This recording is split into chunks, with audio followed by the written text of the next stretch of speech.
from Southwest Boxing Media. We're delighted to be joined today by Kody Davies, prospect in the light heavyweight division. How are you, Code? Yeah, I'm good, thank you. All good. Great stuff. Thanks for joining us today, but we really appreciate it.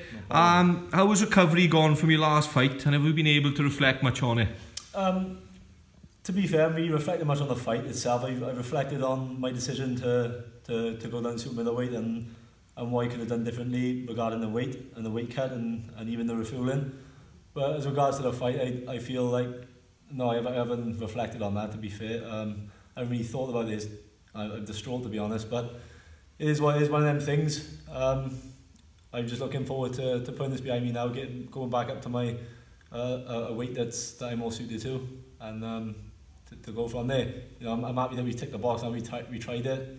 It wasn't meant to be, so let's move on. So that moves us on nicely to our next question. So do you feel that the weight was an issue, you know, in the fight? Definitely in the fight, yeah, 100%. I feel like I just didn't have no energies. I've got no excuses or nothing like that. Mentally I was all there, obviously. I just didn't have no energy, no reserves. I think I drained my body that much, drained all the fat out of me, all the fluids, everything. I just didn't have, my body didn't have no reserves to call on when I needed to. So that was obviously a massive error, and yeah, for sure I believe that the refueling after the weight cut is what messed things up for me.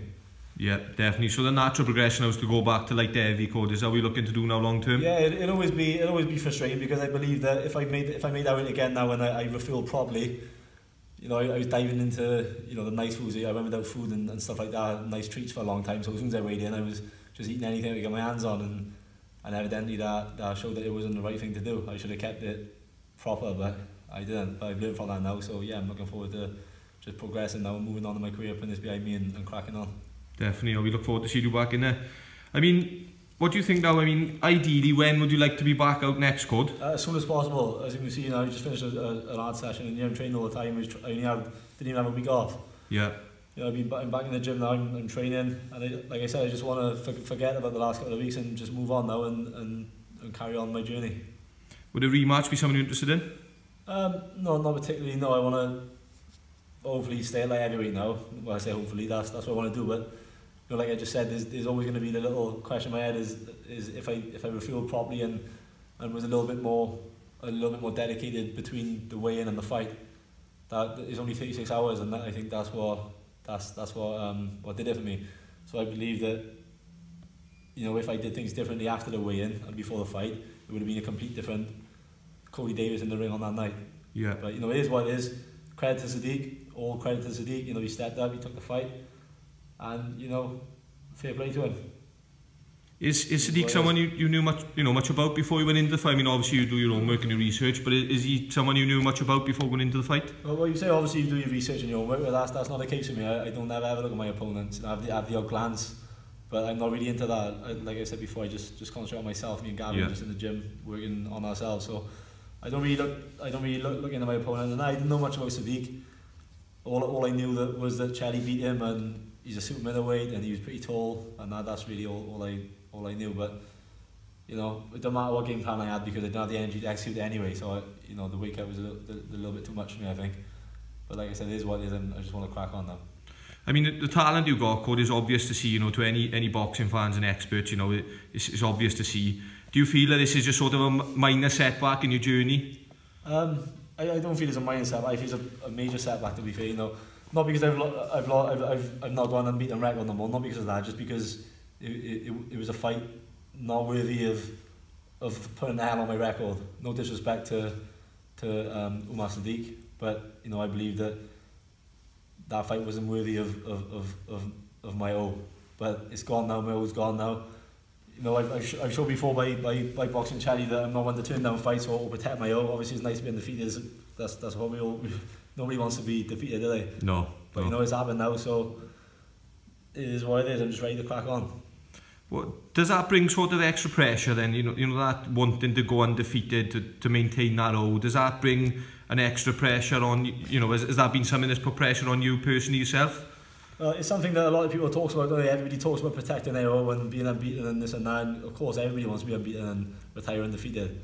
That's what we're in the game for, isn't it? That's what we're all doing. But You know, times change, and all the champions now, all the world champions now have got losses on their record. Like the best ones, Lomachenko, like the you know, obviously Joe Calzaghe, Floyd Mayweather Jr. They're living legends. Yeah. But you know, losses are. Canelo got losses. Everyone got losses, but you know, it's not something I ever wanted, is it? But it's one day now, so it is what it is. Yeah, I suppose looking at it and seeing, you know, the likes of some of the names you mentioned, Lomachenko, Josh, you know, seeing these names have losses on their record and still sort of coming back with a new lease of life, I suppose that gives you confidence going forward, doesn't it, really? Yeah, pretty much, yeah. I mean, how important was your time on the GB boxing team, you know, and how much of an impact has it had on your time so far as a professional? Yeah, it was definitely important. I think it was important for me personally, on a personal level, because I was living away from home, away from my family, traveling the world without any of my family and stuff like that. So you learn a lot about yourself in them situations. So yeah, it definitely brought me on in general. You know, for boxing, yeah, definitely for sure. I boxed Russians, Kazakhstanis, like these world Olympic champions, world champions, as a heavyweight in the amateur game. So yeah, for sure, that's definitely, I gained masses of experience on Team GB. World-class setup, met some great people, some good coaches. All the boys are all still in touch, so yeah, it's all good. So you do still speak to them regularly, yeah? All the boys who you were in, you know, sort of in the GB team with? Not all of them, not quite all of them. Yeah, a lot of them are still friendly with. Yeah, all the boys, Sean, Eggle, Sam, the McCormacks, you know, all of them really. All the boys that I was on the squad with, we all. Well, they're the boys at the end of the day. Any stories to drop anyone in there? Yeah, got a few stories. You can tell. You can tell. I look forward to that then. Now, I've got a quote from you, Cod. I hope it's right. We've done our research, I hope it's right. Yeah. We believe you said, I started my career fighting in leisure centres in the valleys in South Wales. Then Sam Jones Boxing took me from there to London and to Los Angeles. Is that correct, first of all? No? Yeah, spot on. I thought you were dropping this in there. Right, now, you must be over the moon when Sam signed you. Can you just tell us a little bit about when that happened and how it came about? Yeah, it came about via a Instagram message. Sam was, he's obviously keeping his eye on the GB squad and stuff like that. Must have seen me on there, come across my social media, and he gave me a message. We arranged to meet up in London for a weekend. So yeah, we went up there, we met Sam, met Adam, told us a little bit about themselves and their plan and their vision. And yeah, we signed with them shortly after. A lot of people down here was laughing at me when I said I'm going up to London to meet with S-Jam. They would say, yeah, they're linked in with David A, blah, blah. Everyone was laughing at me, telling me it's going to be a waste of time. And it paid off, so yeah, I couldn't be more grateful. How long have you been working together now, Cod? A long time now, since 3 or 4 fights in. So yeah. What do you think his plans are now for you in the coming years? Or I mean, what sort of discussions would you like to have with Sam about your plans for the next few years? Well, there's two routes I can go now. I can jump straight back in at you know, title eliminator level or whatever, you know, at a good level, or I can do what 99% of other fighters do, and that's, you know, going back in with somebody with a losing record and going up the slow and steady. For example, Sadiq, he lost to Chelly last year or whenever it was, and then he boxed like 6 or 7 boys with completely losing records, which are useless. But you know, obviously, from a psychological point of view, obviously done in the world of good. So yeah, that's what all the boxers do really, innit? So yeah, I think I'll probably just step back in at a reasonable level and crack on from there. Sort of a building process again then, really, is it? Yeah, I wouldn't go as far as saying the building process. I'm not one to shy away from fights. Yeah. So whatever presents itself, I can't see me really saying no. But you know, it'd be nice to you know, it is what it is. I'm just ready to fight again. I just want to fight again. Just moving forward. Yeah. I'm ready to go. Great stuff. I mean, speaking of promoters, how important do you personally think they are on creating a successful future for a boxer? Do you mean promoter or manager? Well, Sam is both, isn't he? Is Sam both for you? Manager, he manages me, Sam. Sam manages you, right, okay. So, yeah. Speaking from a sort of promoters, if you look at a promoter's point of view then, how important do you think they are on, you know, creating a successful future now for boxers? Unbelievably important. They are the gods in the boxing game. You know, look at these people. I won't mention their names, but there's people who's been gifted world titles and journeys to world titles because of their promoter. Their promoters, you know, they're finding the proper fights, they've got proper matchmakers on the team, and they have easy fights, and you know, so a lot of them become world champions from fighting journeymen all the way. They go all the way to world title, like yeah. So yeah, definitely a promoter and a good promotional team can, especially the ones with a few quid, they can make anyone a world champion.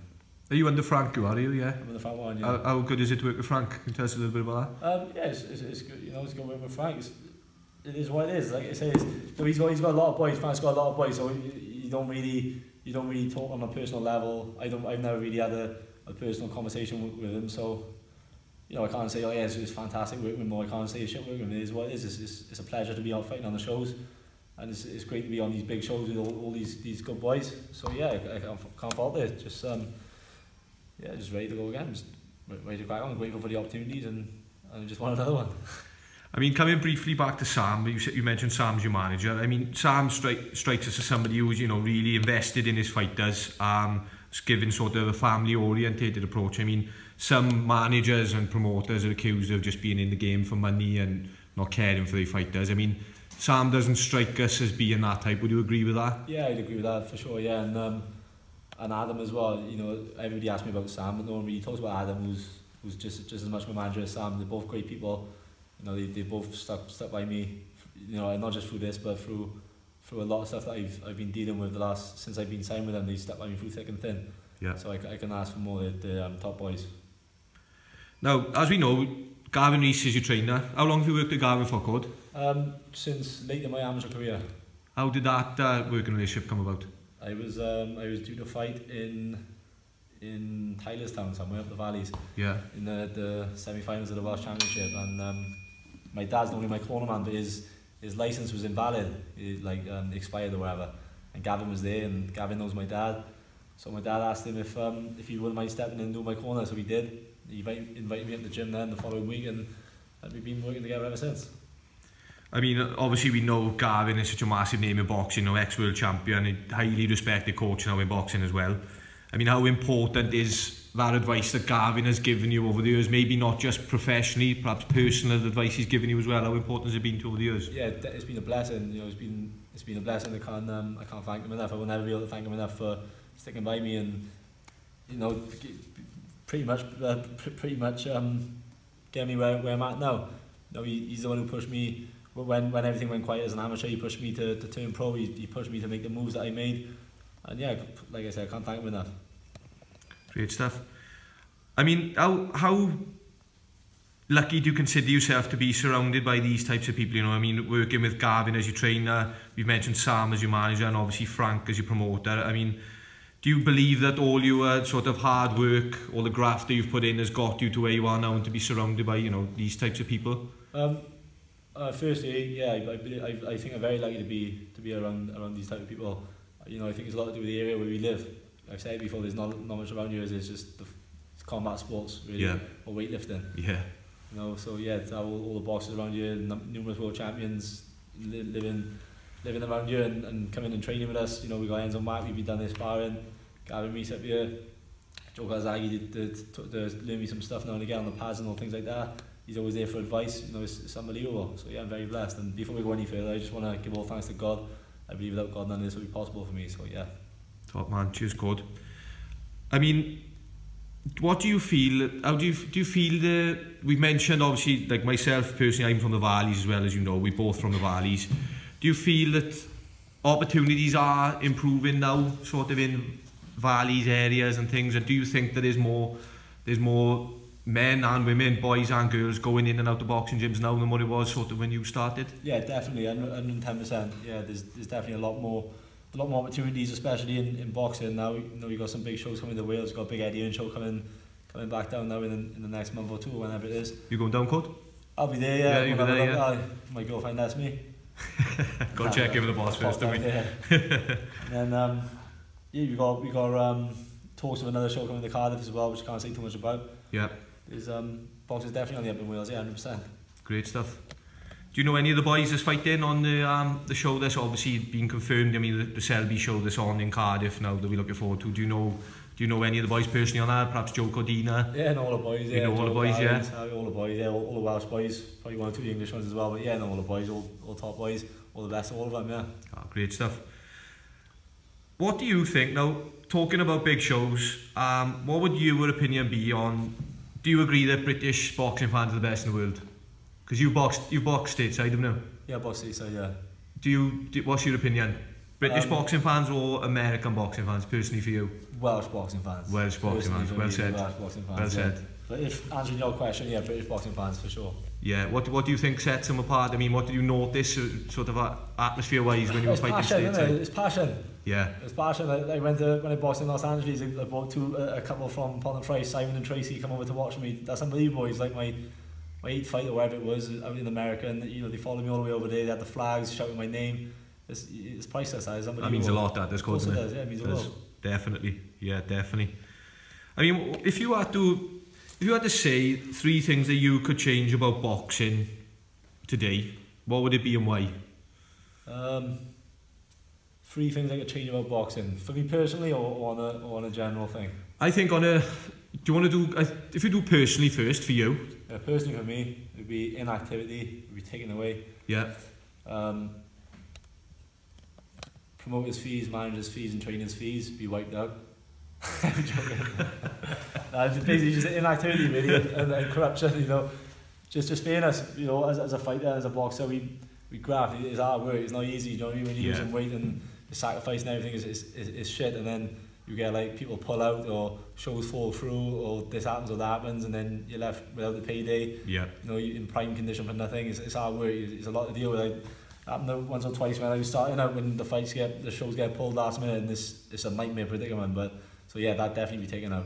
That inactivity, and that's about it really. And all the people that's in there for the wrong reasons, that's in the game for the wrong reasons. And I'm not talking about the fighters. Yeah, no, I agree with you there. Definitely, I think it's too much of it in boxing.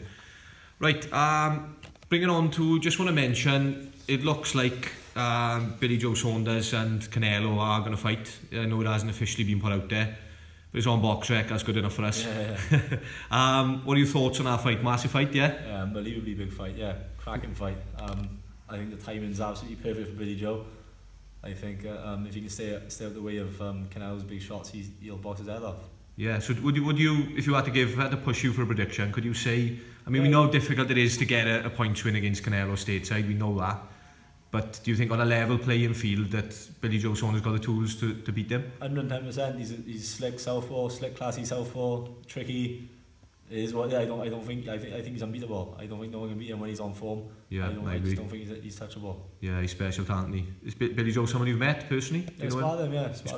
What was that like? Good. Awesome, unbelievable. Yeah, learned loads all the time. He had a bit of time for me after the spar as well. We had a little chat, and he was talking me through some stuff and everything. So you can't ask more than that, can you? Yeah.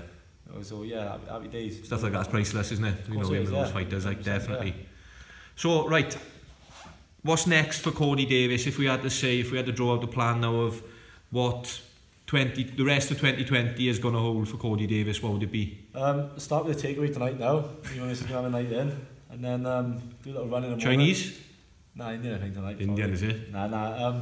Just gonna, like I said, I'm back in the gym now. We're gonna keep on training, wait for the next opportunity to arise, grab it with both hands, and just fire on all cylinders from there, and just keep pushing forward. Now, wherever I'm offered, I'm gonna take. Obviously, I just want to be active and just want a fair shake and just get back in and do the business. Get back in, right my wrongs. When could you say likely when we could possibly hear some news from you? Yeah, I'm pushing already. I've been pushing since 2 days after I boxed. Yeah. I'm just ready. I just want to fight. So just waiting on it now. Just waiting on it. Well, Cod, on behalf of us all here at Southwest Boxing Media, we just want to say thank you very much for giving us your time today and joining us. No problem at all. We wish you all the best for the rest of the year, and we can't wait to see you back in there, champ. So quickly, can I just shout out my sponsors? Of course you can. All the companies here on my top, if you can see them all there. Yeah. Big thanks to these guys. Helped me through camp, supply me with the top support. So yeah, thank you very much to all the sporting sponsors. Thanks to God and thanks to everybody for coming down.